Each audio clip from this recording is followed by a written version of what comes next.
Great. Well, I'd like to welcome everyone here tonight. My name is Bryant Jackson Green. I'm the Criminal Justice Policy Analyst with the Illinois Policy Institute. And welcome to Realizing Reform. We're going to be talking tonight about solutions to fix Illinois' criminal justice system. And we brought together a great panel that I think you'll enjoy tonight. I want to start off by thanking the Hoagland Center for having us here in this space, and then thanking our partners, the Charles Koch Institute, who were kind enough to help support us and bring this conversation to Springfield. I'm actually an alum of one of their programs, Liberty at Work, which you can find out about at the front desk. But they do great activism and great training programs and have actually had similar events like this one in Atlanta, in Virginia, just sort of highlighting the need for criminal justice reform and why everyone across the political spectrum has a stake in the issue and why they all need to be at the table. So some of you might be wondering, why is the Illinois Policy Institute doing this? If you've heard about us, we started in 2002. We're a small government, we encourage small government, fiscal responsibility, low taxes. You might know of our work on pension reform and tax issues. But why do we get started in doing criminal justice? Well, the fact is that Illinois' prison population has increased by over 330% since the late 80s. The Department of Corrections budget has continued to rise during this time and is now at $1.3 billion a year. Per inmate, when you include healthcare, pensions, and administration, Illinois actually pays a lot more than its neighbors, $38,000 per person we have right now in the Department of Corrections. And one of the most shocking facts is that almost 50%, 45% to be exact, of people who are in our prison system return within 5 years. We find this state of things to be unacceptable, and we think that the same principles that encourage us to support limited government and fiscal responsibility should also be applied to the criminal justice system as well. So that's why we began about 3 months ago now, involving ourselves in this issue. We're here to support and encourage the goals of a new commission that was announced by Governor Rauner in February that seeks to reduce the state's prison population by 25% over the next 10 years. There are a lot of things that have to be looked at: sentencing reform, reentry policy, figuring out how do we keep nonviolent offenders especially out of prison? How do we reform them and make sure that, even if they make a mistake, they don't end up back in the same place they were 3 years ahead of now? To help highlight some of these goals that the Commission's been working on, we were fortunate to have Samantha Gaddy, who works as a policy advisor for public safety for the Office of the Governor. She's going to talk for about 10 minutes about the initiatives the committee's proposed and how their progress is going towards bringing solutions to the fore about how to safely reduce our prison population and also continue the decline in crime in Illinois that's been going on for the past couple decades. Samantha Gaddy was formerly a senior policy advisor with the Illinois Sentencing Policy Advisory Council, where she advised policymakers on the system-wide fiscal impact of sentencing policy and procedures. Prior to that, she worked as a member of the Attorney General's legislative team, where she advocated in areas like public safety, crime victim rights, witness rights, and lending reform. She also worked for the Illinois Innocence Project, where she helped investigate post-conviction claims of innocence, and currently serves on the council of the Juvenile Justice Leadership, and is part of the Alpha Phi Sigma, a National Criminal Justice Honor Society. Please join me in welcoming Samantha Gaddy.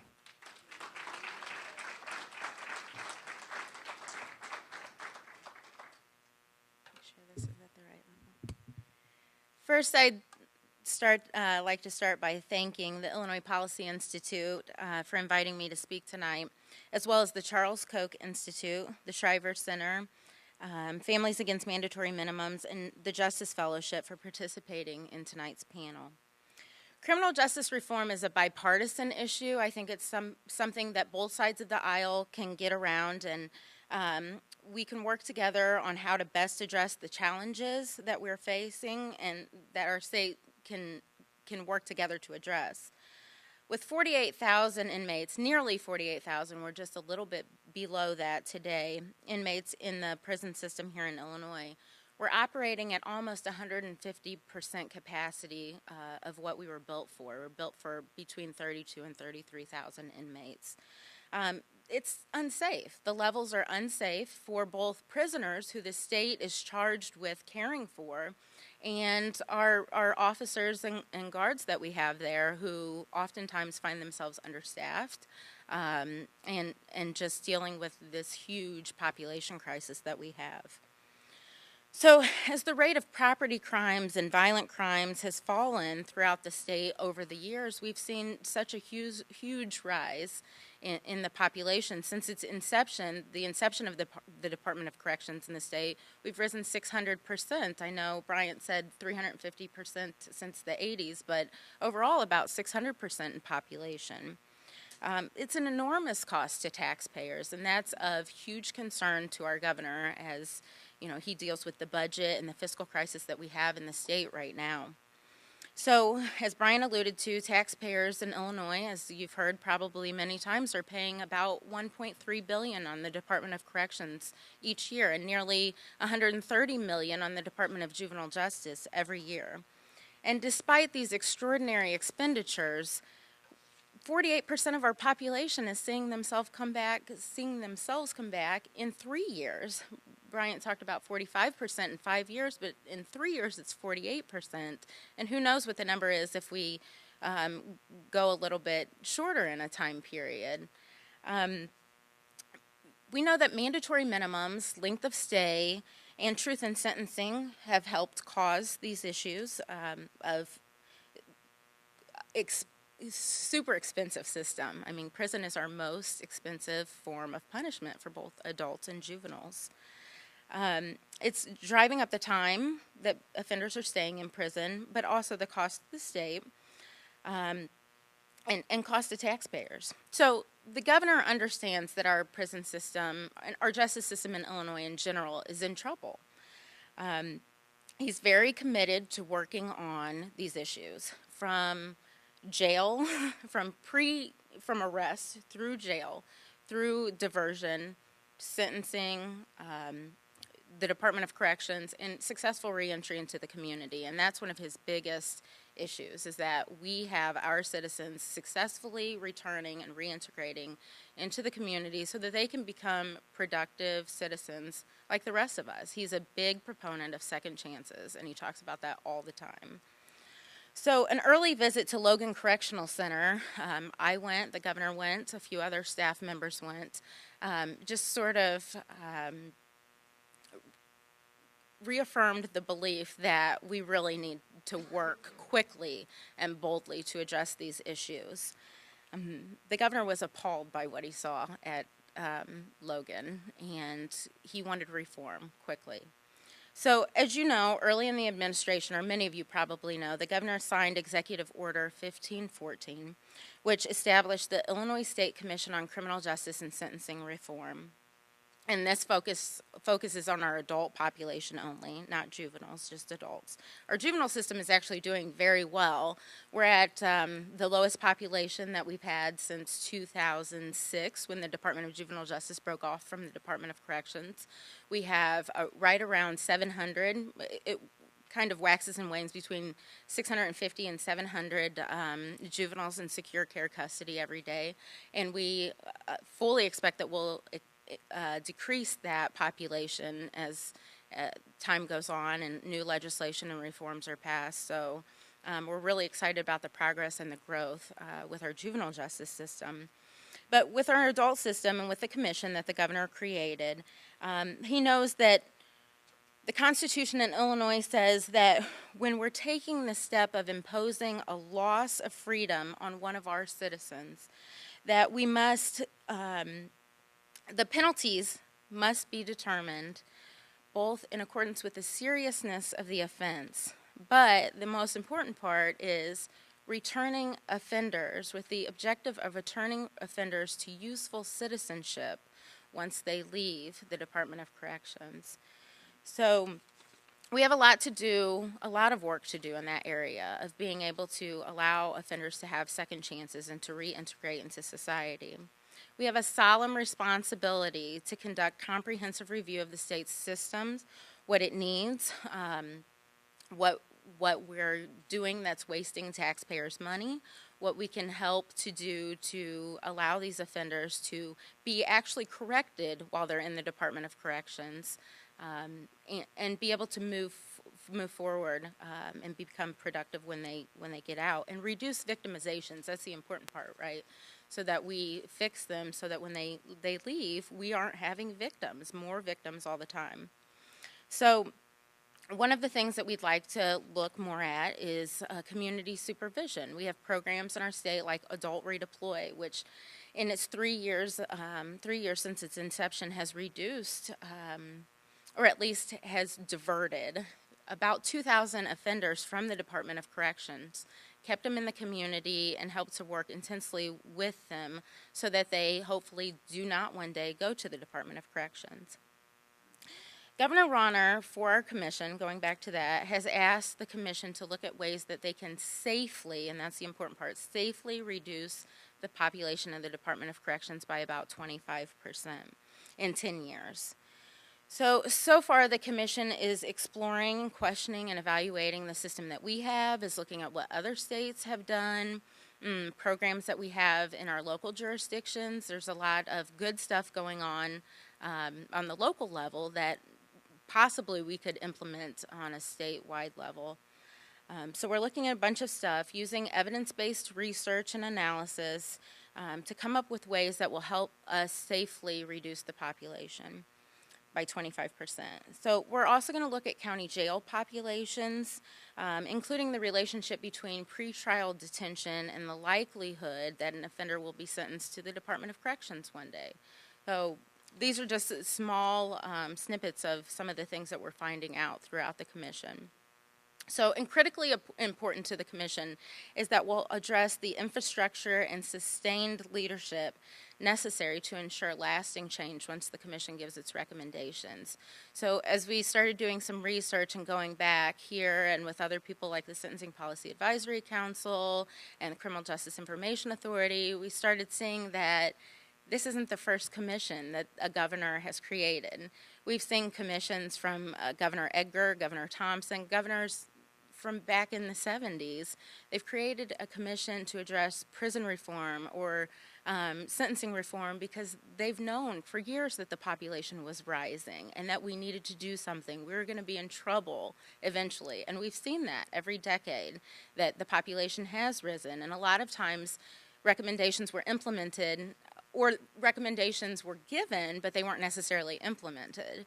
So we'd like to put some mechanisms in place, and that's still under discussion. We're not sure what exactly those will be, but that will allow the leadership to sustain what the recommendations are over the years. So we don't come back in 20 years with a new governor, 4 or 5 governors from now, saying, I'm going to create a commission to do this, and look back and see that Governor Rauner's commission didn't do what he intended to do. So I just want to reiterate that the governor is very passionate about criminal justice and sentencing reform. It's at the top of his agenda. It's one of his top priorities. If you've ever heard him speak about it, you'll see and hear the passion in his voice when he speaks about it. It's a huge priority of this administration, but it's also, let me be clear, it's also a huge priority that we protect public safety by incapacitating the right individuals, and that's the key, incapacitating the right individuals, the people that really need to be there, but also providing the structured support and evidence-based practices and programming that they need so that they will not come out and recidivate and create future victimizations. But we also know that there's a good amount of the population that maybe doesn't need to be there, or that can be treated in the community at a much cheaper cost. So we're going to press forward, and we look forward to working with all of you. Invite you to come to any of the commission meetings. We have a website. You can contact me. Our chairman of the commission is in the audience somewhere, Roger Heaton. You can contact me or him. We're happy to give you some information on how you can come to one of the meetings. We have time at the end of each of the meetings for public comment, public testimony. We'd like to hear from you guys as well on what you think is needing to be addressed in our prison system. So I thank you for having me here today, and thank you for your support as we go on this journey together.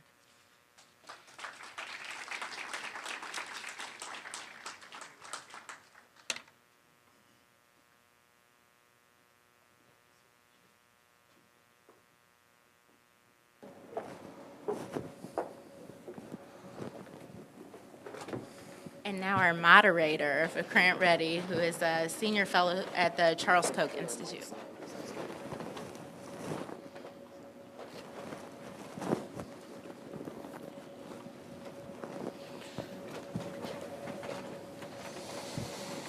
Hello, thank you, all of you so much for joining us today. My name is Vikrant Reddy. I'm a senior research fellow with the Charles Koch Institute.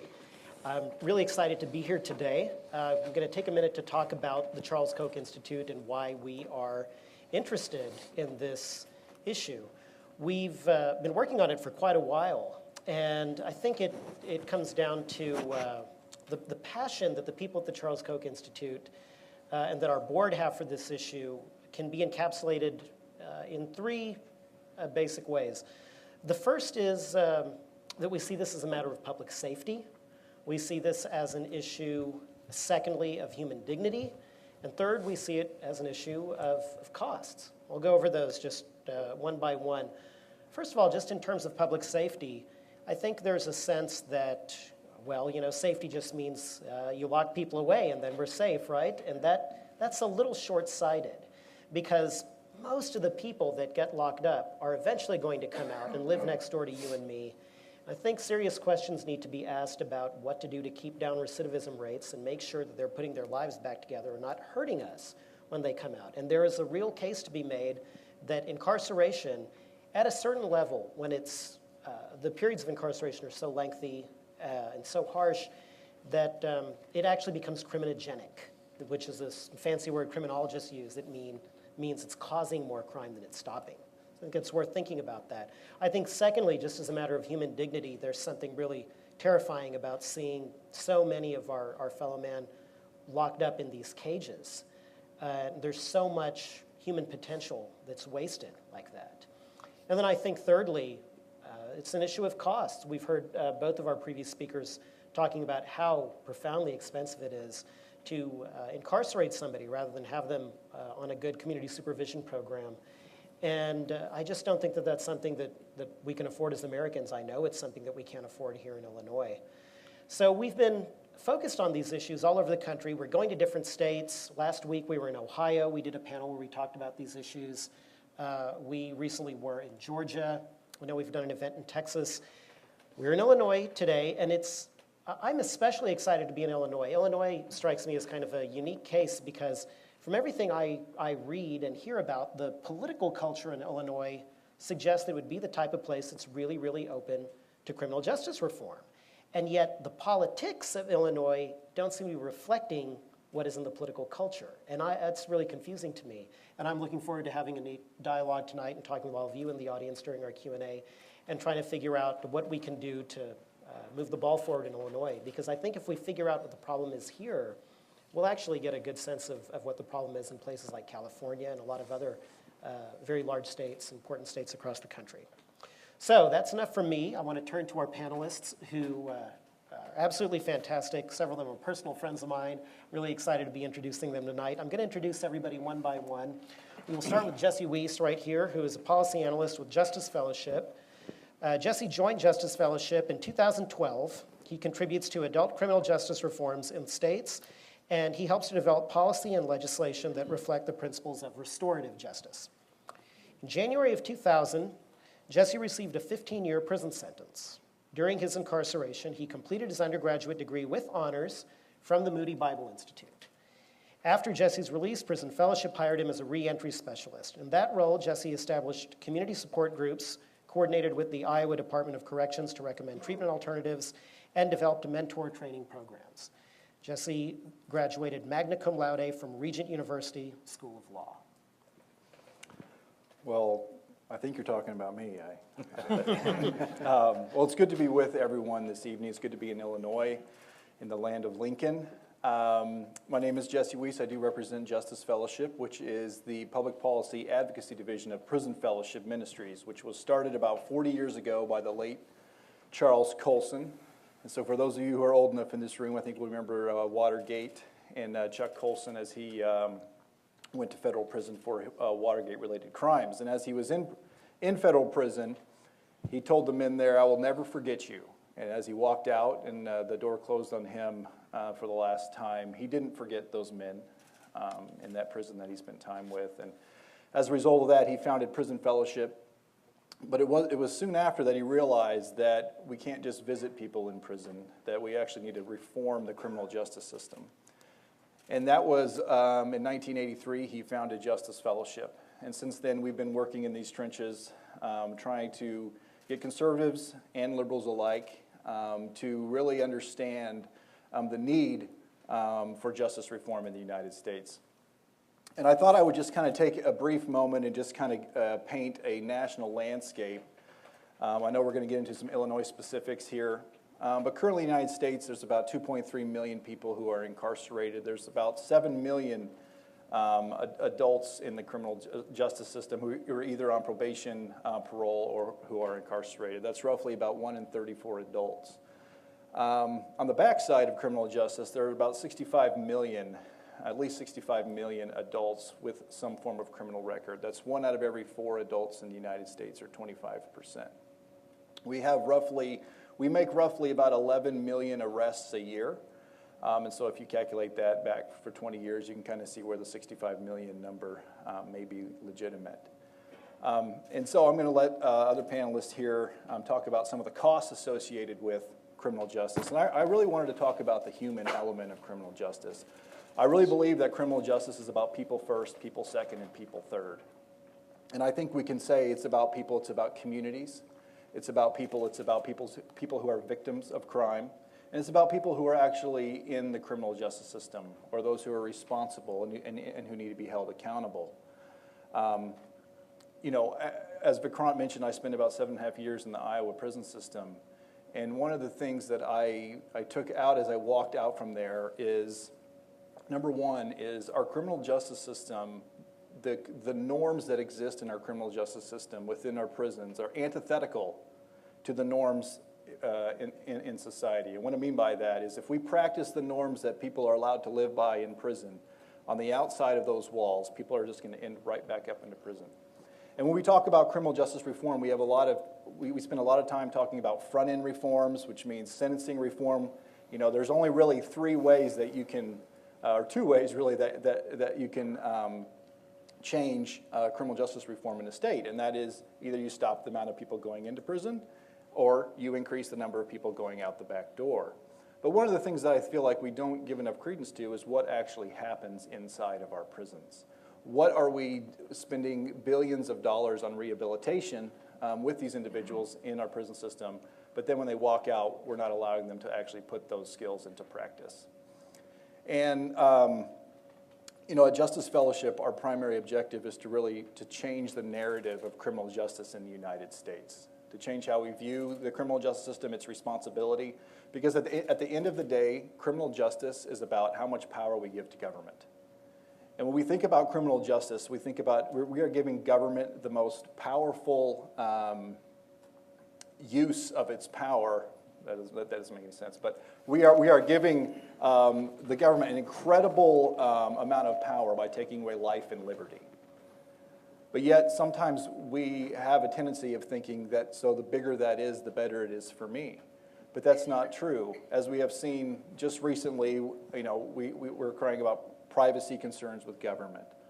Anytime the government grows, our liberties shrink.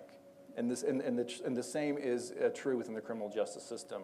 And so I really think we need to start looking at, particularly with limited government principles and applying them to the criminal justice system, but balancing that with public safety. We all want to be safe, but at what cost?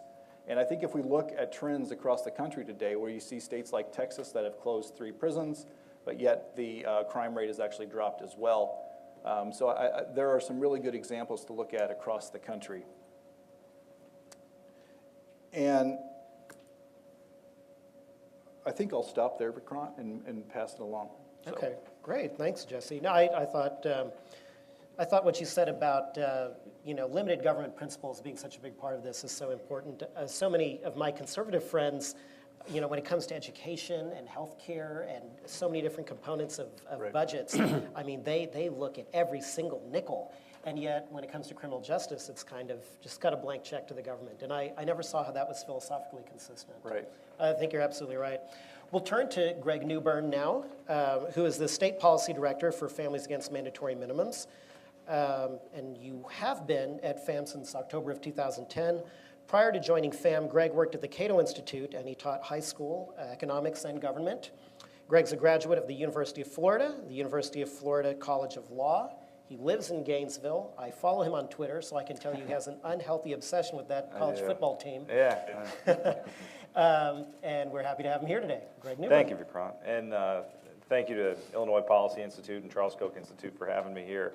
It's an honor, and I'm fortunate enough to have been involved in another one of these panels down in Tallahassee, and it's great to see that these events are taking place all over the country because they're tremendously important to raise awareness of these very important and weighty issues that are too often ignored in public policy debates. So thank you for having me. Like Vikrant said, I'm the State Policy Director for Families Against Mandatory Minimums. FAM is a national nonprofit group. It's based in Washington, D.C. Been around since 1991 when our president and our current president, our founder, Julie Stewart, left the Cato Institute to start FAM. Her brother was arrested and convicted for growing marijuana in Washington State. He was a first-time offender. He and a couple of buddies grew some marijuana in their basement, and one of them was dumb enough to tell a neighbor about it. The neighbor called the police, and they all got busted. His partners in crime, as it were, flipped on a few other people. They got light sentences. Julie's brother did not, and he got 5 years in federal prison for the mandatory minimum marijuana law. Julie was working at Cato at the time and had no idea about what a mandatory minimum was, but she thought he was going to get a slap on the wrist. You know, good kid, good education, good family, no criminal history, and it's marijuana, no victim, no violence. And, you'll get a slap on the wrist, maybe probation, you know, don't be stupid anymore. But instead he got 5 years in federal prison, and he had to serve that sentence. She was so appalled by that she left the Cato Institute and started Families Against Mandatory Minimums. And she created the name Families Against Mandatory Minimums, but it's right there in the title. Everything we're about is right. We make no mystery. We're against mandatory minimums. But she found so many other people who were in a similar position, their loved ones had to go away, mostly federal at the time, for these prison sentences, for unreasonable prison sentences for comparatively light criminal behavior that didn't fit the crime. She found so many of these people, they created this network of support for one another that later evolved into a public policy advocacy organization, which is what we are now. A lot of our work is at the federal level. We've worked, had tremendous success all throughout the time that we've been fighting mandatory minimums at the federal level. Created a safety valve that has allowed something like 80,000 prisoners who would have gone to prison for mandatory minimums to avoid those lengthy prison sentences and had alternatives to their prison sentences. And now we do a lot of work at the state level as well, and we see these issues becoming very hot at the state level now. Just a couple of weeks ago in Oklahoma, they passed a safety valve the governor signed there that will allow low-level drug offenders to be diverted away from prison and into alternative sanctions, community control. We've seen similar reforms in Georgia. We've seen them in South Carolina, my home state of Florida. We passed a couple of safety valves last year. So you see states across the country are embracing these kinds of reforms. Now, some states are behind, and it's like whack-a-mole. I open up the internet every day, and oh, look who filed another gun bill somewhere that now I've got to spend time fighting. So not every state is on board with reform yet, but it's certainly better, I think, now than it was 10 or 20 years ago. And a lot of that is because the evidence is overwhelming that mandatory minimums just simply don't do the things that we were all promised they would do when they were passed. We've got 40 years of data now, and it's all the same. They don't work. They're expensive. They're inefficient. They're counterproductive, et cetera. It all leads to the same conclusion, and when the data are so overwhelming, it's almost impossible not to come to that conclusion. You can't look at this issue and come to a different conclusion. You can't study it. You can follow your gut instinct, and you can say, I know I'm right about this, but you can't look at the evidence. You can't look at the data and come to any other conclusion than these things don't make any sense. They don't do what that we were promised to do. They don't deter crime. They're inefficient. They're inexpensive, et cetera. And so what we see at the state level is a 300% increase in corrections budgets from the states that have, everyone passing these mandatory minimums. There's a new crime, they have a press conference. They pass a mandatory minimum. And they were tough on crime, and they ratchet up the sentences over and over again.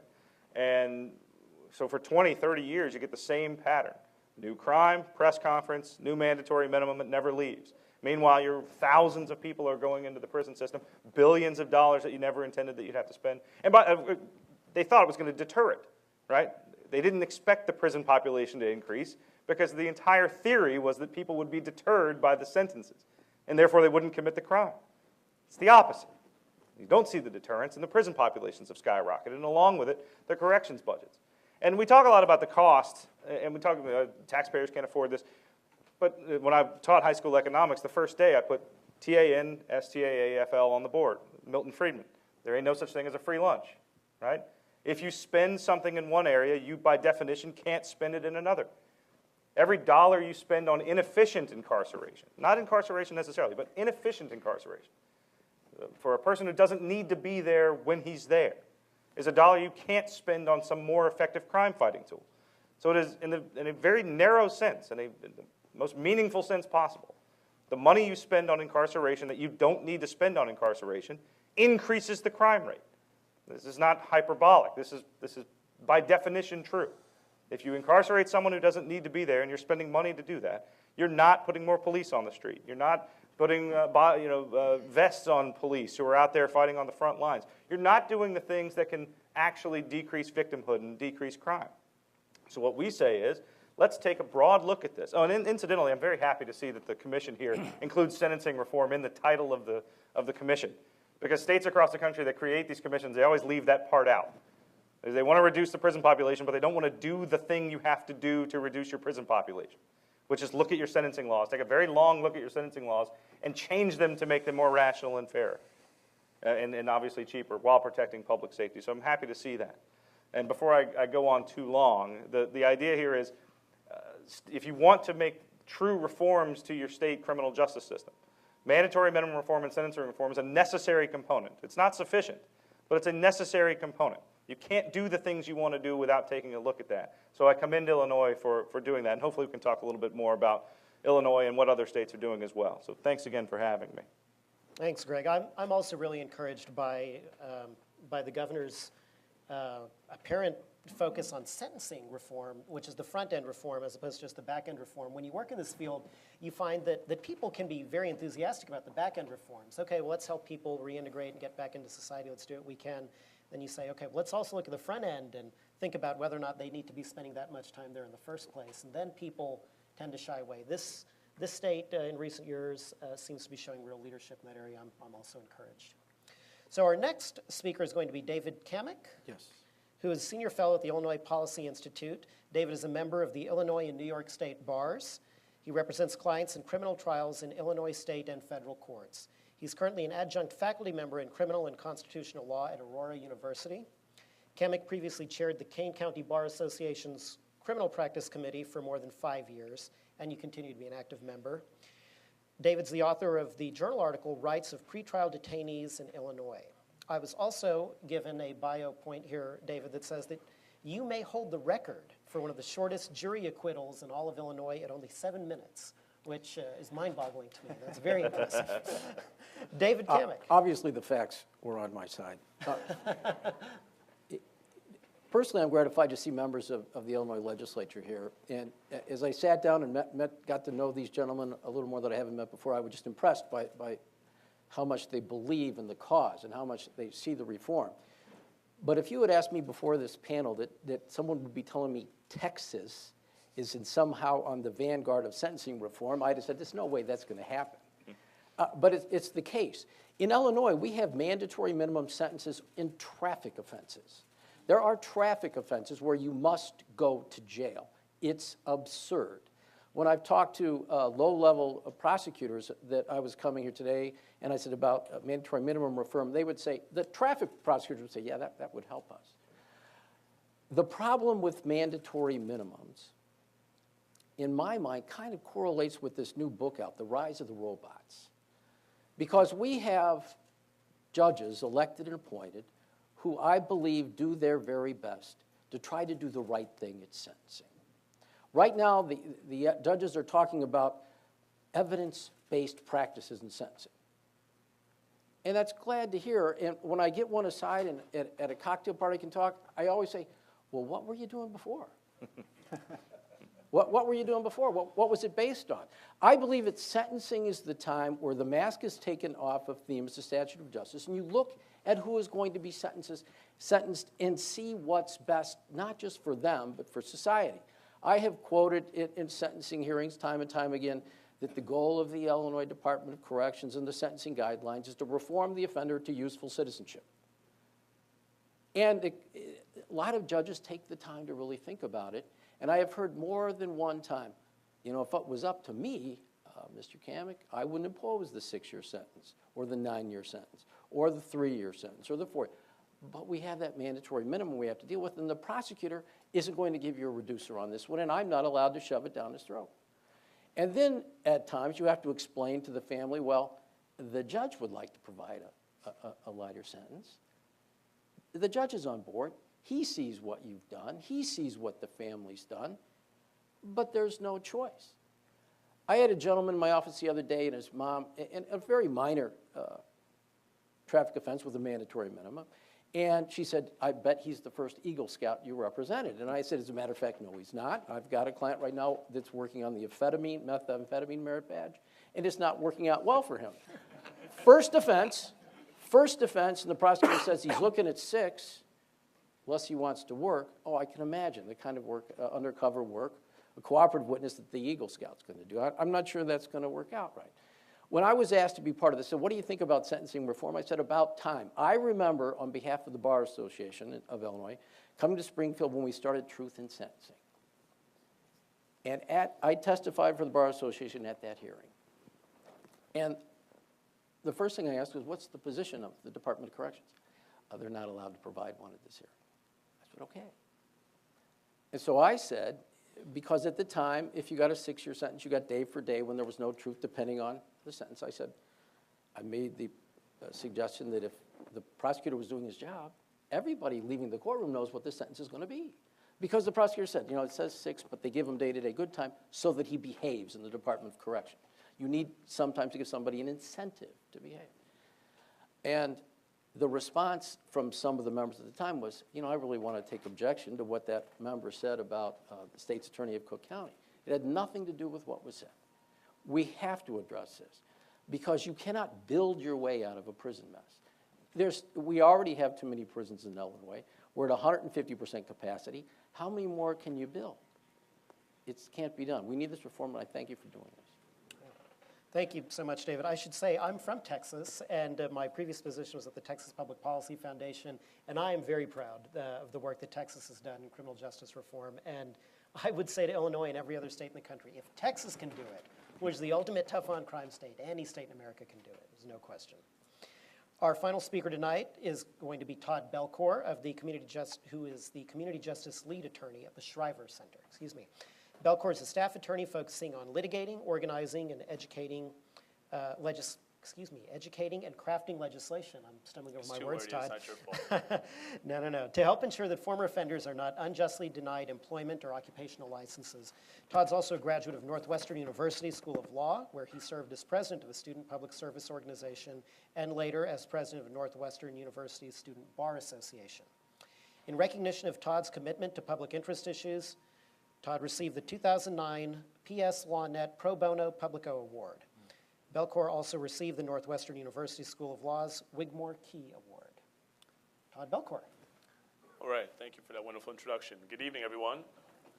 My name is Todd Belcour, as was mentioned. I work at a place called the Sargent Shriver National Center on Poverty Law. And what we do is try to carry on Sargent Shriver's legacy since 1967 by fighting against poverty through representing people in court, but also making sure people's voices are heard in the halls of Springfield and many other capitals across the nation. And as everyone's mentioned, this criminal justice issue is a significant issue. It's affecting everyone, no matter what color, class, or creed, and that Illinois is no exception to that. You heard Advisor Gaddy mention that we spend over $1.2 billion with a B in Illinois, year after year, a blank check on an ineffective system. That's something, it's not just ineffective, it devastates individuals, it cripples families, it strips people of the opportunity to access the American dream. So I think in order to fix that, in order to actually do something differently, we need to radically shift the paradigm and the lens with which we use to discuss criminal justice. We actually need a turnaround, so to speak, if you would. So what that requires is really redefining and reframing how we discuss it. Soft on crime is not having a nuanced discussion about making sure people with drug addictions go to drug courts. Soft on crime is making the easy decisions that do nothing to improve and reduce crime. Soft on crime means making more mandatory minimums. Soft on crime means making the easy decisions, making sure families are ripped apart and people never have an opportunity to be reintegrated. That is soft on crime. What's tough on crime is the tough decisions it takes to actually reduce crime. Things like removing mandatory minimums, things like making sure people have access to the resources they need to overcome these barriers to employment, and more importantly, providing the level of opportunity needed, saturate opportunity in these opportunity desert neighborhoods that are devoid of such opportunity, that leads to such a high crime rate, that leads to poverty, so we can stop crime before it even happens. Certainly we can keep people from going to prison if we worry about the sentencing. Certainly we can make sure we help people from returning by providing them access to opportunity. But the best way is to make sure that everyone truly has access to the American dream. That means people have the tools to succeed before they even get exposed to the criminal justice system. And that's something that we work on at the Shriver Center by multiple means. Certainly in Chicago, guns are an issue. The enhancement is an issue. Mandatory minimums, all those things are things we fight. But we also fight to make sure people have access to everyday necessities like employment, housing, healthcare. And right now there are laws, over 344 in the books in Illinois, that explicitly deprive access to those basic necessities for people who make past mistakes.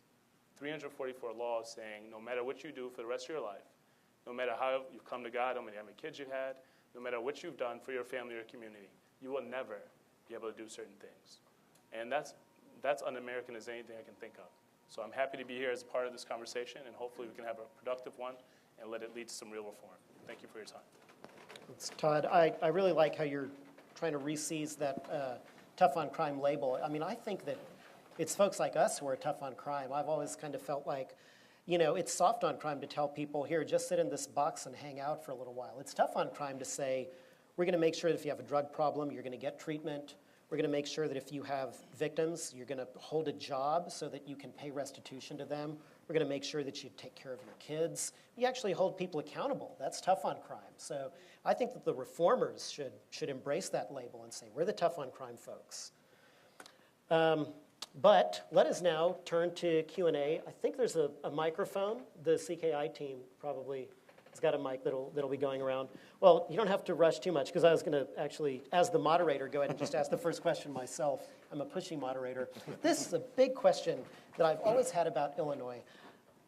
I read that, actually, I should put it this way. When I do panels like this, the first question I always get is about private prisons. People say, well, what's the role of private prisons in this problem? And yet, I often hear that public sector prison guard unions are maybe even more so the problem. I've heard that in California, for example, the 3 strikes you're out law that was passed back in 1994, which is really counterproductive, that, you know, prison guard unions in California are actually testifying in favor of this mandatory minimum. And I have heard that you have a similar problem in Illinois. Is that true? What is the role of the unions here in Illinois? Can you guys speak to that? I knew there's a reason I was on this panel. Well, you know, I wouldn't say unions are the culprit. I think one of the issues, and it's very significant to make sure we get this right, is that we provide folks with a task that's constitutionally required to provide certain things, food, shelter for those who are imprisoned. But we don't provide them with enough resources to adequately staff them to do the things that we know will reduce crime down the line. So there's a waiting list for GED programs. There's a waiting list for certifications programs. There's a waiting list for every single program you can visualize that will give people the very tools we need to ensure that they won't commit another crime.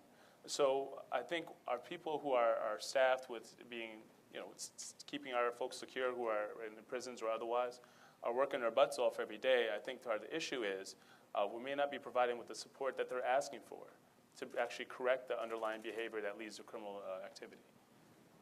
Yeah, just real quick on that note, I think, too, it's a leadership issue.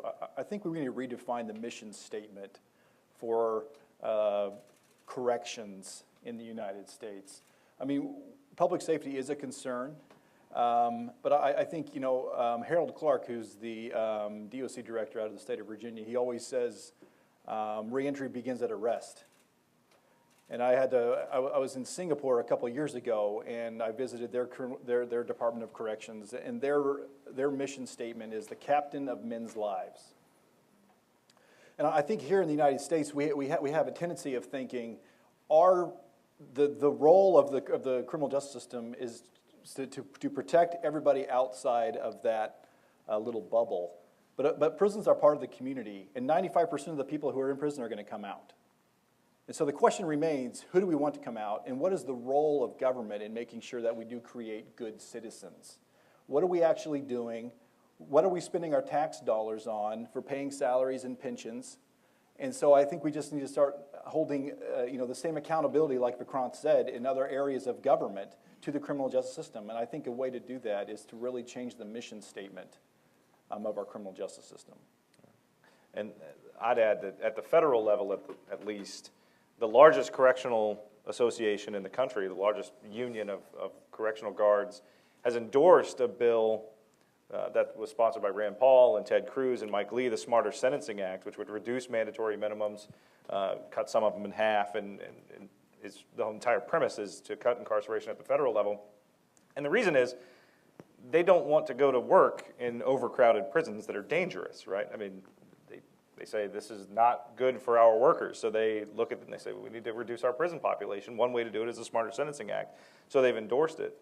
At the same time, I know at the state level, sometimes correction unions will oppose these sorts of efforts because they end up closing prisons, and it's bad because they cut jobs. So part of it is how you frame what a prison is for. Is it an economic opportunity for a rural area, or is it to incapacitate violent offenders who can't get along in civil society?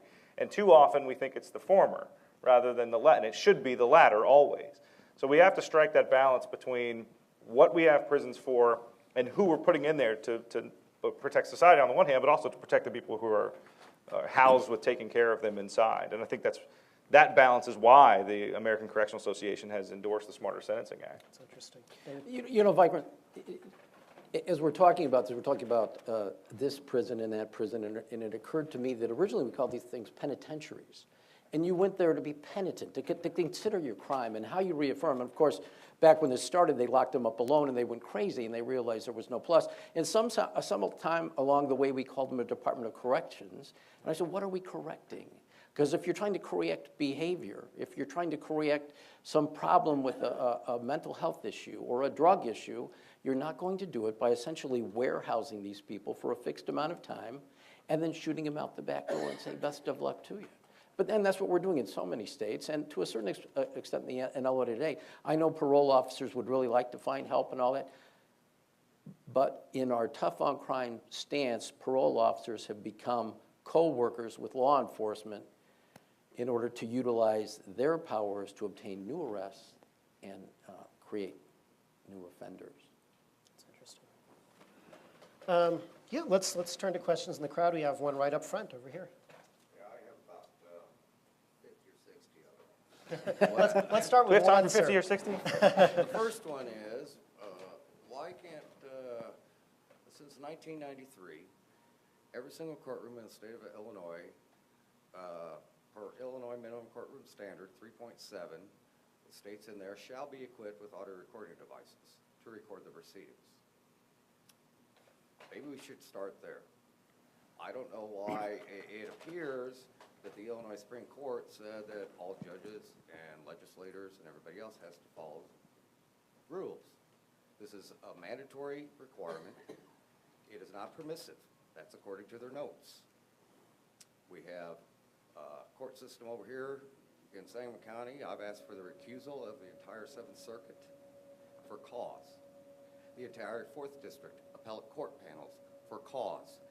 The Sangamon County State's Attorney, all the way up to the Illinois Appellate Prosecutor for cause. I haven't put in one for the public defender, but I can for cause. Well, can I ask you not to do that one, because the private bar, we're trying to do as much as we can. So please don't eliminate the public defenders, because we need all the help. Because they're not doing their job. Yeah, sir. David. Could I If address? it's less than, and in fact, I don't know why it's not, and it can't be considered less than effective assistance of counsel from the entire Illinois State Bar Association not to ensure that there's an accurate record. That means that you or I can't go to a court of law, talk to a judge, have ex parte communications at an ex parte hearing, and the other party, me in this instance, never will find out, never can find out what was exactly presented in a alleged court of law, and this has been going on now for 3 years. Well, I got a couple of words. Let me go back to the first part. Unfortunately, the budget in Illinois has not provided the money to fully fund probation for 20 years. Probation is the first line of defense, if you will, against avoiding somebody going to prison. And I have to tell you, in the criminal courts I practice in, every one of them, there's either a live stenographer or it's recorded. Now, I'm talking about felony courts. That's not necessarily in all the misdemeanor courts, but again, this is something that costs a whole lot of money. And we're talking about a fixed amount of resources. I find myself almost embarrassed defending the prosecutors, but they're doing the best they can with the resources they have, and so are the judges. They had $12 million they just restored the Illinois Supreme Court building with not a year ago.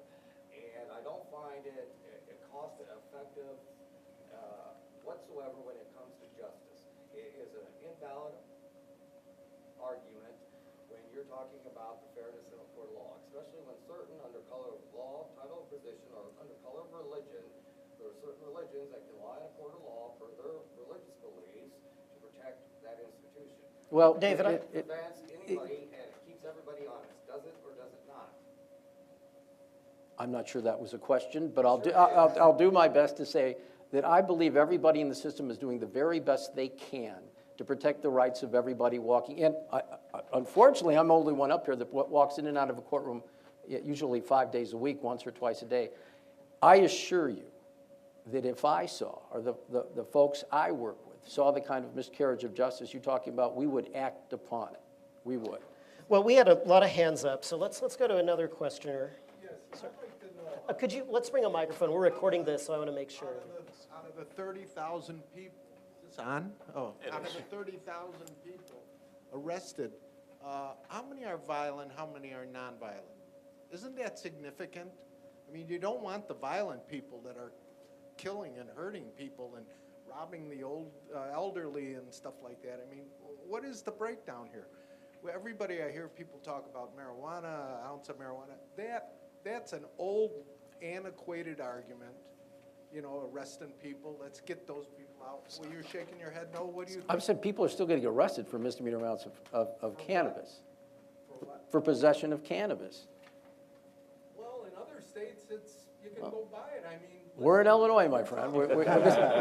This is the ballpark I play in, and we're dealing with mandatory minimums and fines and all that. A pipe, the minimum fine is a $750 fine. And for some people, sir, $750 is a month's rent.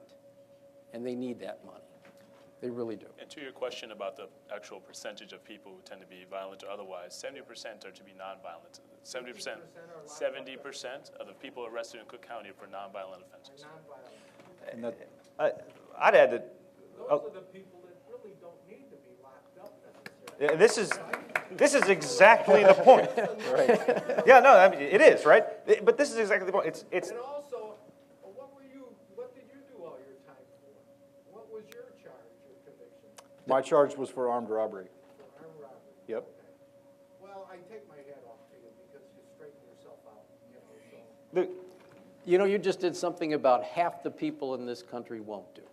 That's right. Take your hat off to somebody That's who true. served their sentence Well, he and is deserves it. reformed I and read moved his- on. I read his There are tens of thousands like him. And I take my hat off to you too, sir. That's right. There are. and I'll say that the distinction between violent and nonviolent is an important one. And the whole point of this is to design a system that minimizes the mistakes that are inherent to any sentencing scheme. You're going to have people who are sentenced to too much time and people who are sentenced to too little time. Right. And there are costs associated with each of those. And the point is to design a system that minimizes the mistakes, to try to get as much information as an input into sentencing as possible, which is why our position is that a disinterested party, in this case a judge, who knows all of the relevant circumstances of the crime, the offender, the victim if there is any, can look at the circumstances and say, okay, this sentence is appropriate for you, and it's appropriate for public safety. Because if you it's just who should make the decision? The person with more information or less? The person closer to the problem or farther away? Right? The person with a stake in the outcome or a disinterested person? And in all those questions, the answer should be the person with more information, closer to the problem, a disinterested person. That's how we get closest to the best possible sentence for any given offender. It's never going to be perfect, Well, but we can minimize the mistakes. Yeah, let's move on to more questioners. There's a woman in the third row with her hand up over there. Christina Rasmussen, I'm the Executive Vice President of the Illinois Policy Institute. I am a Springfield resident, as are many people in the room, so thank you for coming many miles from your homes to join us this evening. You all came on a really good day, because even as we talk about Illinois being a state that often is in the news for not getting big reforms passed, a bill actually went to the governor today that took aim at one of the 344 laws that you mentioned, Todd, about helping felons via reentry get good jobs. And I would just love to hear you, Todd, flesh out what some of those 344 laws are. I personally was shocked to learn that if you come out of the prison system, getting a barber license in Illinois is actually one of the paths that is closed to you. When you think that a barber job should be one of the first places someone could look, maybe a skill that you could pick up in prison. So just help us understand a little bit more the barriers that are in place in Illinois that really, quite frankly, defy common sense. Yes, I certainly don't mean to make light of the significant progress that Illinois has made. In fact, in many ways, Illinois is at the vanguard as relates to remedies like sealing, which is a very distinct remedy that allows people to petition their local courts to examine their old conviction history, and if it's an eligible conviction, to limit who can look at that old conviction to law enforcement and other entities that are given that authority by law. So what that does overnight, it allows people to pursue job opportunities and housing opportunities as someone who has no conviction history at all. So if the judge sees fit, the very same judge that says, Todd, I'm sentencing you to 2 years, 4 years have passed to complete my sentence, and I present myself to the judge can say, you know what, you've earned the opportunity, great job, now you shouldn't be discriminated against because of this old record. Since I understand that happens, I'll limit who can look at this old record to law enforcement. So there was a bill that was actually passed, SB 844 out of the House, which lowers the waiting period for people trying to seek that remedy from 4 years to 3 years. But the one I think you're speaking to specifically is HB 494, which right now what happens in general practice, people who may have an old retail theft conviction or forgery conviction can get access to employment in the schools. They can get licensure, they can serve as janitors, they can volunteer at the schools. But if you have a drug conviction, for the rest of your life, you will never be able to be a part of that school. And what that means for families, especially in communities like Chicago, where I'm from, the south side and the west sides, that means the families, that the parents that teachers know, they love, they see them interacting with students in informal scenes. They would love for them to be more involved, to coach teams, to be assistants. They will never have that opportunity. And to think of what that means to that child, to say, their buddy says, well, why isn't your father here? Why isn't your mother here? Oh, because they made a mistake 10 years ago or 15 years ago. Or as a child, you want your parent to be there and they just can't. So what this bill would do is allow schools to make that decision. Give them the discretion, the local control to look at particular applicants, given the circumstances, the arrest report, the facts of the underlying case, and make a decision whether or not that person's a risk to the students that they'd be having access to. And it's a wonderful thing, and there's some representatives and senators here who have voted in favor. I don't want to put anyone on the record per se, but I appreciate your support. It means a lot.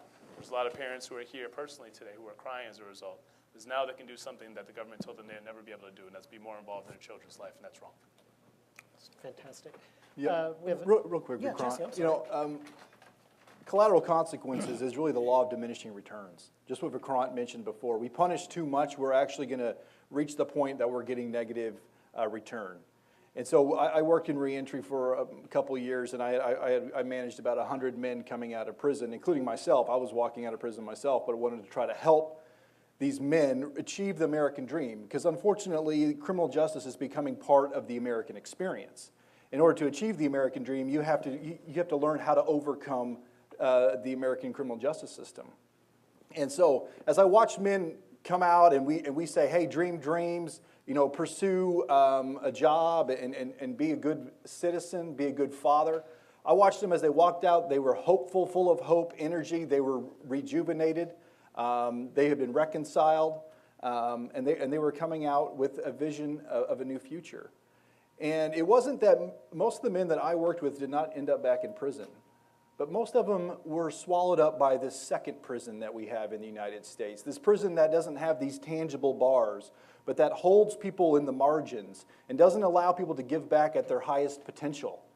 We as the American people, we are founded on this concept of hard work and getting paid what's due after that hard work. But unfortunately, we throw men and women away every single day. We don't even look at individuals to say, perhaps this is the best person for the job. Some of the most intelligent people I've ever met are still in prison today. Or they were released from prison and have been tasked to menial labor. But they're brilliant. And I think as we as American people have to say, you know what? We have got to say, as the gavel comes down on sentence, we have to have the same gavel in our culture that says the price is paid, it's done. Because I can tell you, every time I try to go somewhere, whether it's professional licensing or whether it's a job interview, everybody wants their pound of flesh. And I only weigh so much. I mean, you can really only get so much out of me. And so many times I would watch these men slowly just settle. They would just settle. And I don't know what they could have become. Actually, I do know. But it's a sad state of affairs to watch a grown man give up. How about right here in the orange tie?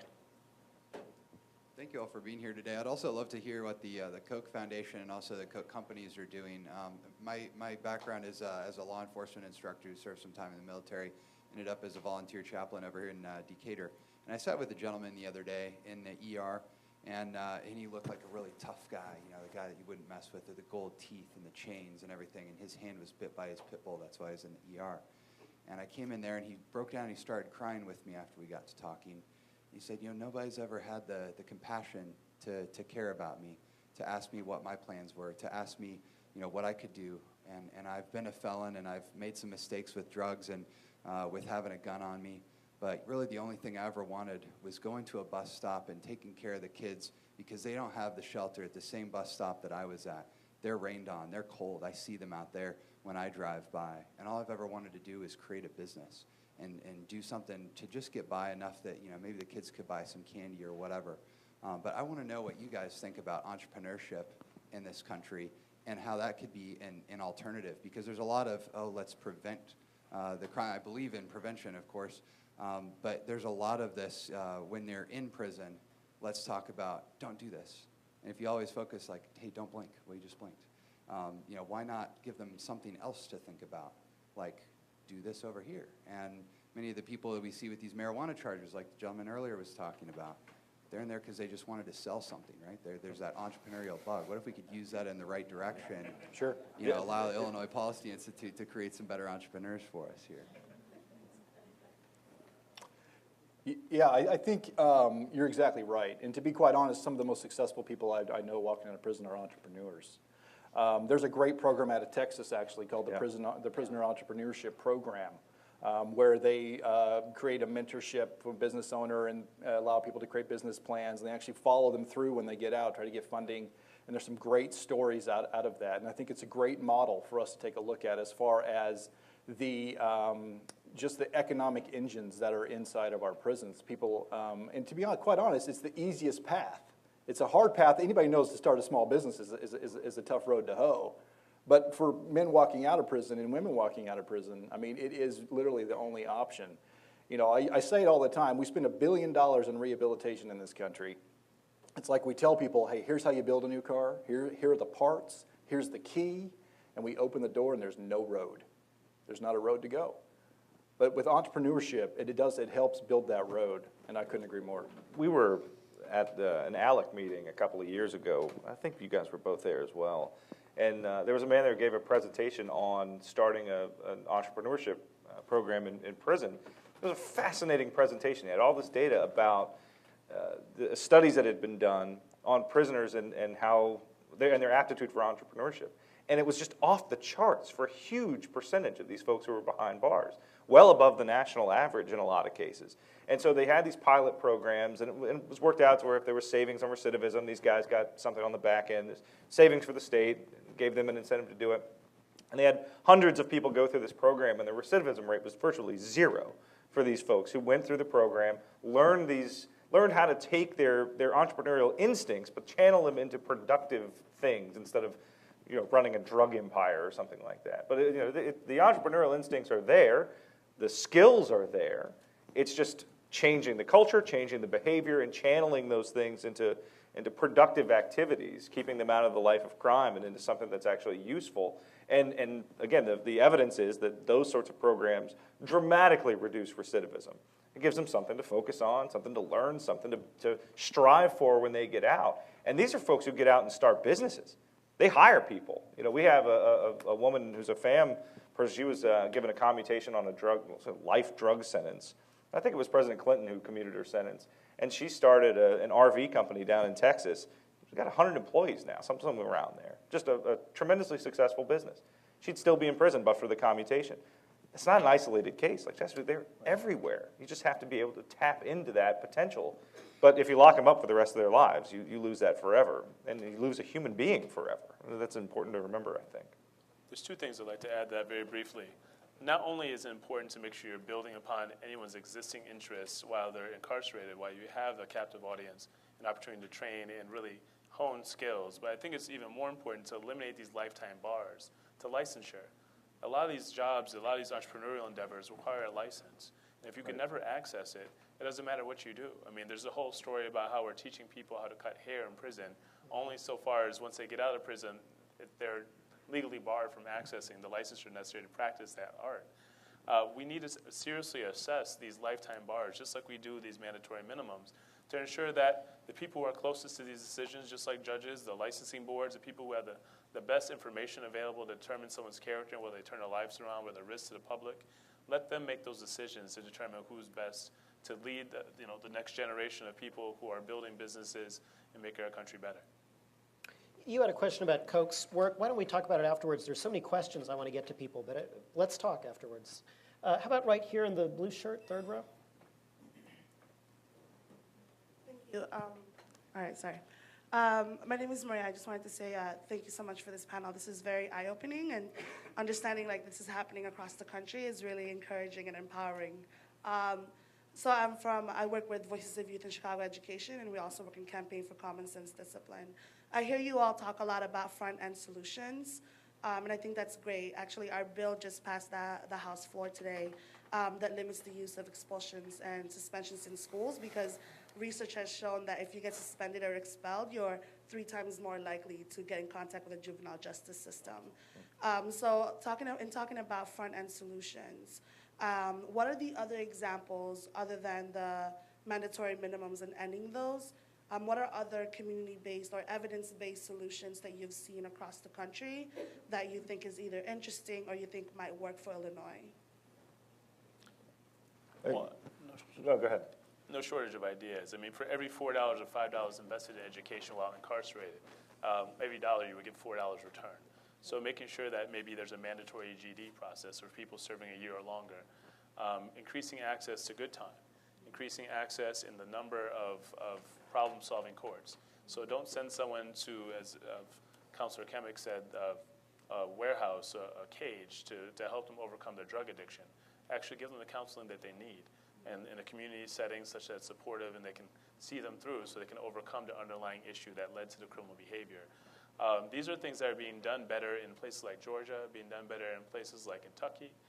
In Indiana, they have a 10% lower recidivism rate than we do. There's definitely steps that we can take, and all those are things we're working towards. But I think the problem is we're doing so in a piecemeal way. And if we continue to do it in a piecemeal way, we will see incremental change, and we will be able to help people. But in order to radically change the way we approach the system, we need to change the way we consider how it's purpose, and that's to stop crime, not just incapacitate people who make mistakes.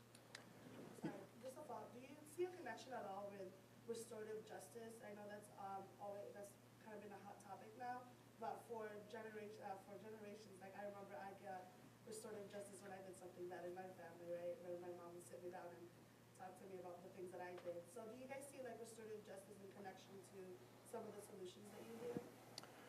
Yes, I mean, most definitely. I mean, I didn't talk about it too much, but I mean, our premise, I mean, for us to look at, if we're going to support a bill, we're going to look at, is it going to increase the restorative nature of the system? And so we really take restorative justice practices and really try to pull it up to a policy level, because most of the people that talk about restorative justice think of it in a practice way. And so we really take those principles that are applied in those programs, like victim offender mediation dialogue, those values that are represented in those practices, and bring them up to a policy level. So if we're going to look at the victim, we're going to say, well, you know, are victims being represented fully? Are they being validated? Do they have a proper voice? I mean, for the responsible party, is there a closure? Is the punishment proportionate? And for the community, you know, is public safety being advanced? These types of values that are associated with each one of the main stakeholders in the system. But I will say just real quick on the trends across the country as far as front-end reforms. I mean, I think one of the strongest things we see, and what Illinois has just done, is creating the commission. Because really you have to start to take a look and say, well, who is entering the front door? And if we don't know who's entering the front door, then we don't really know how to fix it. And what I mean by that is, in some states, they determined that up to a third of people who are entering the door were from probation violations or technical revocations, which means people being revoked for not even committing a new crime, but they're being revoked for probation. They could go back to prison for a year or more, or go to prison in the first place. Same on the parole side, on the back end. So people who have already been to prison are getting out.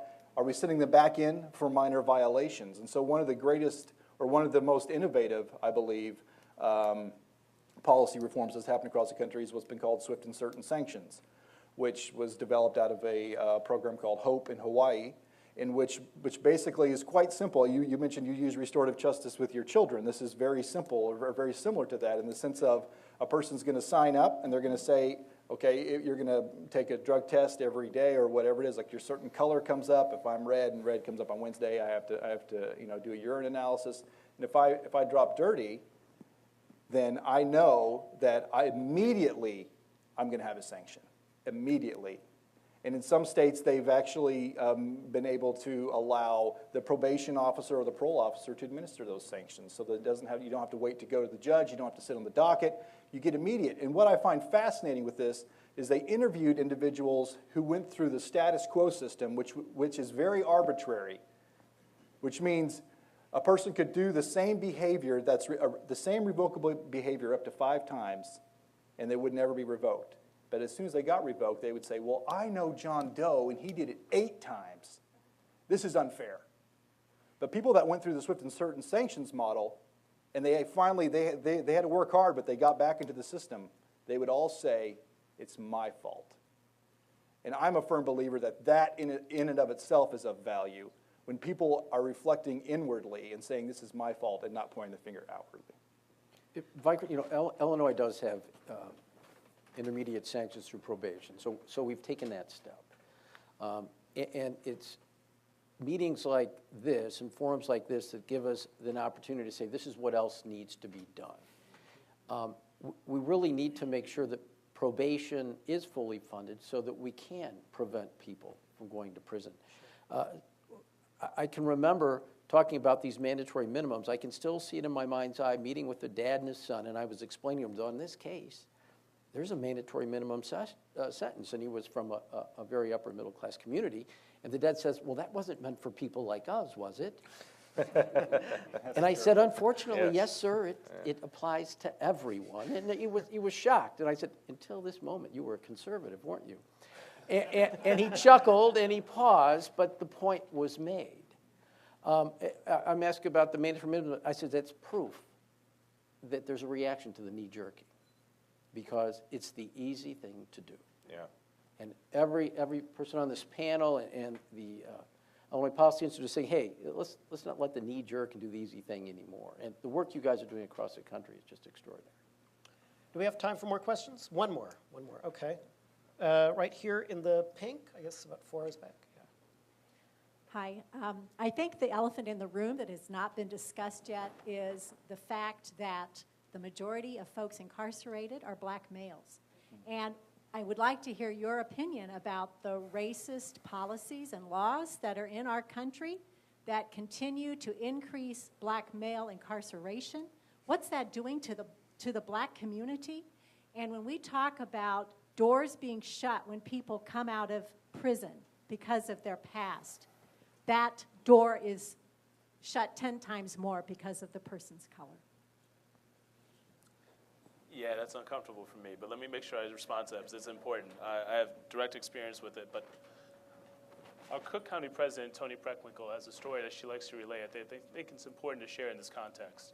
A delegation from South Africa came, and they went to see the courts at 26 in California and our jails. And after a day of touring and whining and dining, they asked, great, we've seen the jail for black people, where are the jail for others? What that means is the most trafficked, the most large, the most frequented court in the nation is only seen as one that's punishing people of color. And that's because there's a disproportionate contact of people of color with law enforcement. I went to the school at the University of Michigan. I've been living in the South Side. My mother is in the South Shore community. And I saw more criminal activity happen at white frat parties than I'll ever see on the South Side of Chicago. Fights, drug abuse, rape, all those things, awful things, never reported. If it is reported, never followed up. If it is followed up on, no charges are brought. If charges are brought, they're able to pay a high-priced lawyer to get them out.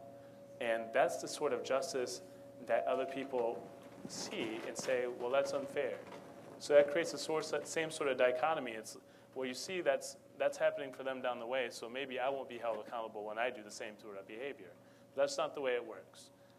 That's just not the way it works. When people of color get caught up in law enforcement, and they get convicted disproportionately for the same crimes as data-driven, data-shown. So to do something about that, we need to make sure that we have policing that's fair in all places, so people know that the justice system works for them and everyone else. But also, just as importantly, I think it's important that people know that opportunity should be equally distributed too. So they don't say, well, you give me no schools, you give me no jobs, and you give me nothing but police officers watching my adolescent behavior, and you're surprised that I'm incarcerated. I think there's something we can do better to solve that sort of conundrum, and I think that's an issue that's going to continue to happen and be replicated until we take action and do something about it. Yeah, additionally, too, I think, for me, when I grew up middle class, I walked into the criminal justice system, and, the first thing that struck me was that I was middle class, and that I was viewed as wealthy, and I wasn't wealthy. And there's a great story out of Georgia of a young African-American man who got a deferred sentence if he could show up to this program.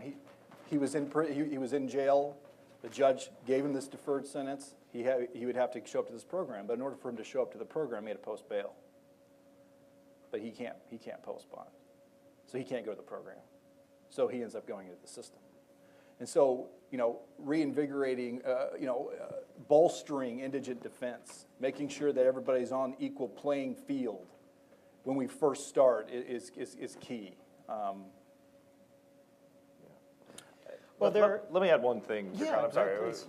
I think sometimes it's important to distinguish between racist intent and racial disparity outcomes. A lot of times, those two things are conflated in popular discourse, and the idea is that if you see a racial disparity impact, people infer a racist intent, and I think that's bad analysis. And one example I would cite is school zone laws, right? Most states have some sort of enhancement for drug offenses that are committed within some number of feet of schools. The intent is obvious, right?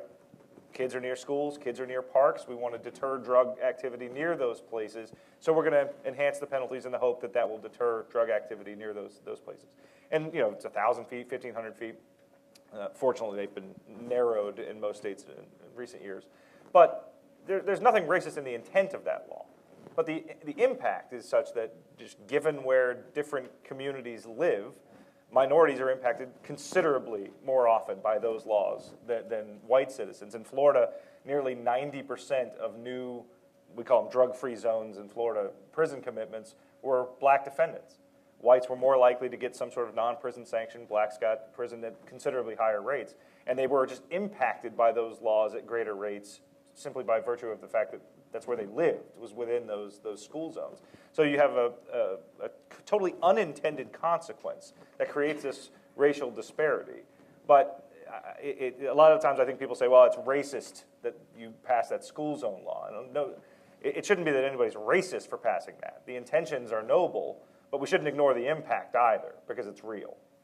Well, I think that's where the question comes in. When you see decades of data demonstrating the impact and the failure to do something about it, then when do you start holding people accountable for failing to do something about it? I agree.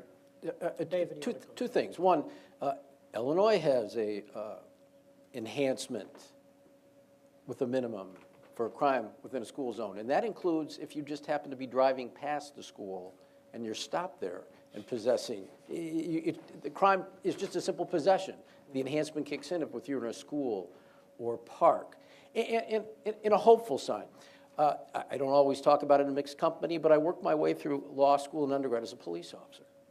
So I still, to this day, have a lot of friends who are police officers. It's a weird way to say it, I suppose. But I'm dealing with police officers all the time. Some of my best friends and some of my best clients have been police officers. And when I was a police officer, I saw racist cops, and I saw cops do racist things, and I did everything I could to stop that or prevent that. My partner for about 8 years was an African American, and it wasn't always well received by some of the folks, but it didn't matter to us. And I'm talking to police officers today, and I see a lot less of that. Yeah. More of them, colorblind, color neutral, and want to make sure they do the right thing for the right reason. So there is some hope in the system. There is some hope. Well, I don't think there's a better way to end a panel than hearing a defense attorney say, some of my best friends are police officers. So let's end the panel, but let's not end the conversation. There's still many hands up. I encourage all of you to come up and say hello to our panelists. I want to thank our panelists, by the way, for coming here tonight. I want to thank all of you for attending. I want to thank Lydia and Brianna. I think I see them in the corner. They have worked for many months on putting this event together. They worked very hard. Thank you all so much. Please continue to follow the Charles Koch Institute and the work that we do in this area, and have a wonderful night.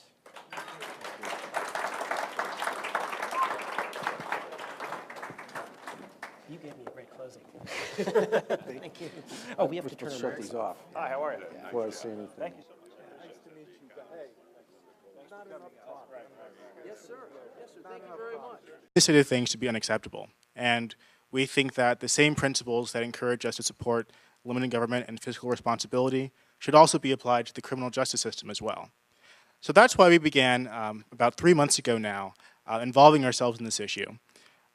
We're here to support and encourage the goals of a new commission that was announced by Governor Rauner in February that seeks to reduce the state's prison population by 25% over the next 10 years.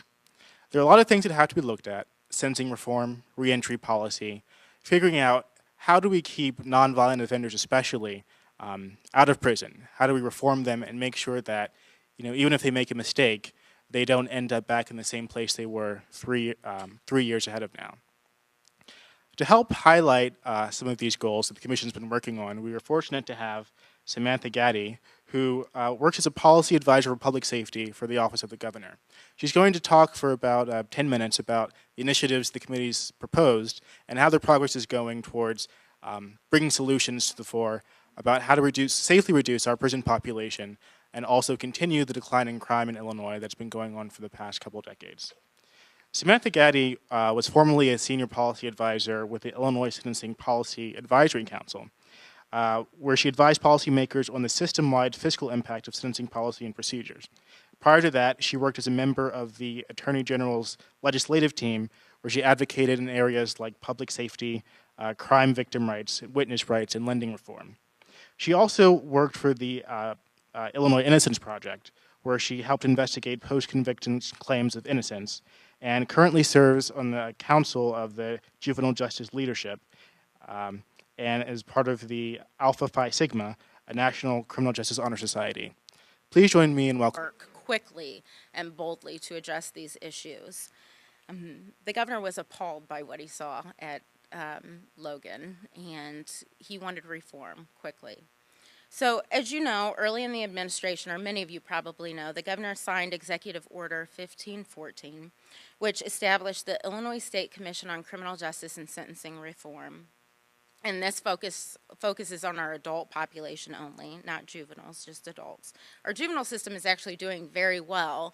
We're at the lowest population that we've had since 2006, when the Department of Juvenile Justice broke off from the Department of Corrections.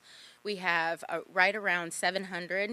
It kind of waxes and wanes between 650 and 700 juveniles in secure care custody every day. And we fully expect that we'll decrease that population as time goes on and new legislation and reforms are passed. So we're really excited about the progress and the growth with our juvenile justice system. But with our adult system and with the commission that the governor created, he knows that the Constitution in Illinois says that when we're taking the step of imposing a loss of freedom on one of our citizens, that we must the penalties must be determined both in accordance with the seriousness of the offense, but the most important part is returning offenders, with the objective of returning offenders to useful citizenship once they leave the Department of Corrections. So we have a lot of work to do in that area of being able to allow offenders to have second chances and to reintegrate into society. We have a solemn responsibility to conduct comprehensive review of the state's systems, what it needs.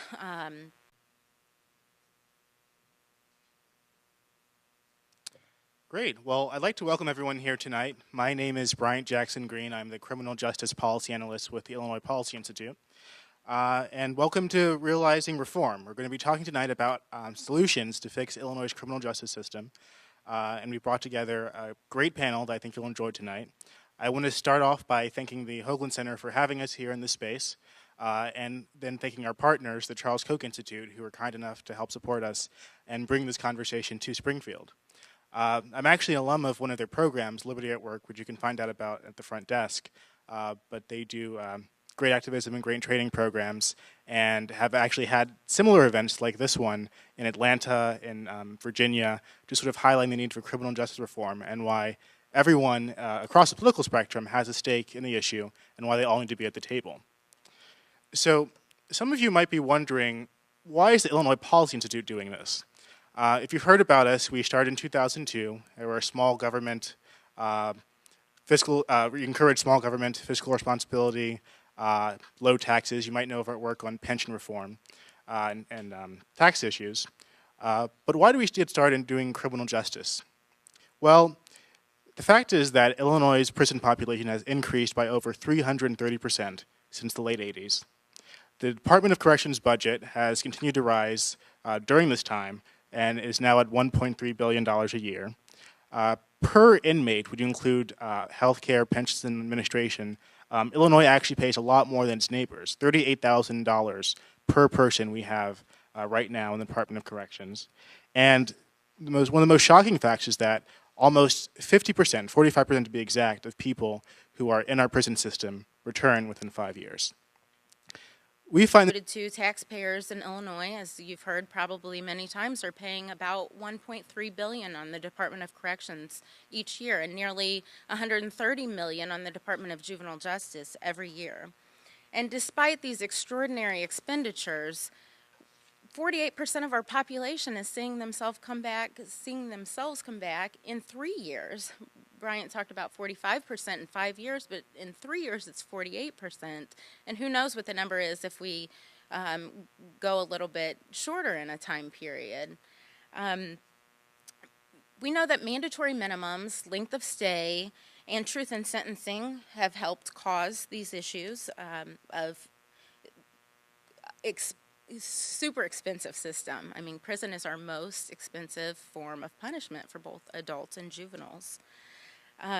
It's driving up the time that offenders are staying in prison, but also the cost to the state and cost to taxpayers. So the governor understands that our prison system, and our justice system in Illinois in general, is in trouble.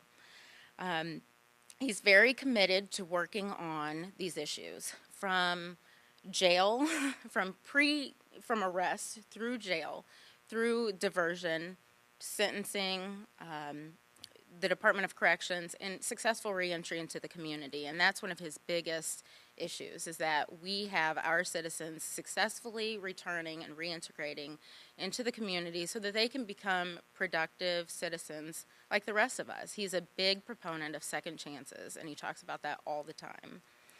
So an early visit to Logan Correctional Center, I went, the governor went, a few other staff members went, just sort of reaffirmed the belief that we really need to work. Samantha Gaddy.